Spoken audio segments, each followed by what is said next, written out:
తెలంగాణలో ఆంధ్ర వ్యాపారుల్ని ఇబ్బంది పెట్టే రీతిలో కేసీఆర్ వ్యవహరిస్తున్నారని మంత్రి లోకేష్ ఆరోపించారు. ఎన్నికల ప్రచారంలో భాగంగా వ్యాపారవేత్తలు, విద్యార్థులతో మంగళగిరిలో లోకేష్ వరుస సమావేశాలు నిర్వహించారు. డేటా వివాదంపై విద్యార్థుల సందేహాలకు సమాధానమిచ్చారు. 1985 తర్వాత మంగళగిరిలో మరోసారి తెదేపా జెండా ఎగురవేయాలన్న లక్ష్యంతోనే అక్కడి నుంచి పోటీ చేస్తున్నట్లు చెప్పారు. గచ్చిబౌలి తరహాలో మంగళగిరిని తీర్చిదిద్దడమే లక్ష్యమని లోకేష్ పునరుద్ఘాటించారు.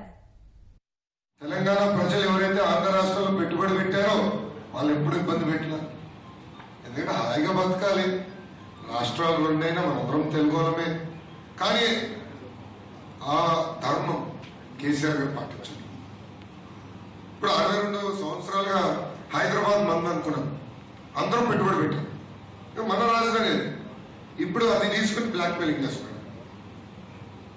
ఎప్పుడెప్పుడు ఉన్న కేసులు తీస్తున్నారు, డబ్బులు పంపిస్తున్నారు. వాస్తవం ఎడంది కరెక్ట్, డబ్బులు పంపిస్తున్నారు, ప్రచార రథాలు పంపిస్తున్నారు. ఫ్యాన్ రెగ్యులేటర్ అది కేసీఆర్ గారి చేతుల్లో ఉంది. దానికి కారణం కూడా ఉంది, ఎందుకంటే జగన్మోహన్ రెడ్డి గారి పైన 28 కేసులు ఉంది. సో ఆ కేసు నుంచి బయటపడాలంటే బయటపడినాక అసాధ్యం, డిలే చేయొచ్చు. డిలే చేయాలి.